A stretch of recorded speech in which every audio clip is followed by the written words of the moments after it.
toe positional isometrics. So positional isometrics for your toes. Positional isometrics are designed to close a passive and active gap if the passive and active gap is too big. So with my toe as an example, hopefully I'm close enough for you to see this. Yeah, you will be. So this is how far I can actively lift up my big toe. Now I don't care if your other toes are coming up here. This is just to get control of your toe. So that's as far as I can lift it up. Now I can get my finger and then pull into a passive range. For me, that's about a 10 or 15 degree gap. So I'm good. If you've got this exercise, it means your gap's a little bit too big. So all you're going to do with this exercise is really simple, is you're going to lift your toe up as high as you can. That's your active range. Then you're going to grab your hand and then pull it about 10 or 15 degrees, hold still, and then you're going to do a pales and a rails contraction. So pales is to drive forward, rails is to try to lift further, so using all this tissue here on the back or top of that toe, even your foot there. So you're going to do that for 10 seconds at a 100% effort, and you're going to do 1 rep at every 10 to 15 degree increment between your active and passive range. So as an example, if you've only got a 30 degree gap, you'll do 2 reps. So you'll get to your active range, you'll pull into 10 or 15, hold still, and then this is what the rep looks like. I still want full body irradiation, and I'm driving my toe into my finger as hard as I can. Holy crap, I'm surprised how hard my toe works. 10 seconds, 3, 2, 1, and then I'm going to reverse direction, do everything I can to bring back. I don't care if the other toes are getting involved, that's absolutely fine, for 10 seconds.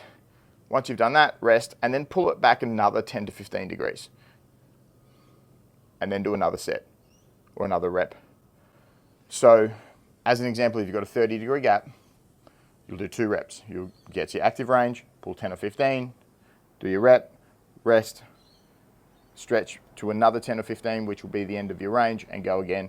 The only thing I'll say with the positional isometrics is you're not trying to create more range of motion. So when you get into the stretch, just get to the end of the stretch. Don't like force more of it.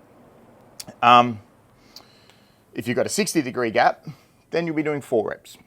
The only thing I'll say with this is, what I want you to do is I want you to do your big toe and then your other toes separately. So if you feel that your big toe is fine, but your other toes, as an example, and once again, I don't care if my big toe moves with it, but that's as far as I can lift my other 4 toes. If I lift up now, that's way too much. I've actually got about probably 40 degrees here. So I'm actually working on this myself, funnily enough. So same thing, I'll lift up those other toes, and then hopefully you can actually see this here. I can zoom in with this bad boy.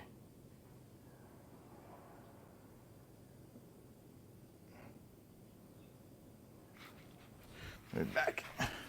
Zooming in doesn't help if I've got to move back anyway. So there you go. So I'll lift these up, and then I'll just get my hand and my fingers, pull back about 10 or 15 degrees. I'm going to hold still. I'm going to drive those 4 toes into my hand as hard as I can. Then I'm going to try to lift them back up as hard as I can, 10 seconds at a time. Whew, relax, come another 10 or 15 degrees.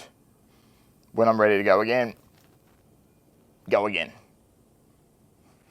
So just do them separately. So you can do all 4 toes together. Your big toe gets done by itself. If your big toe needs it, the other 4 don't, then just do the big toe. If the other 4 do and the big toe doesn't, then just do the other 4. So just get your active range. What's your passive range? If it's bigger than 10 or 15 degrees, do it.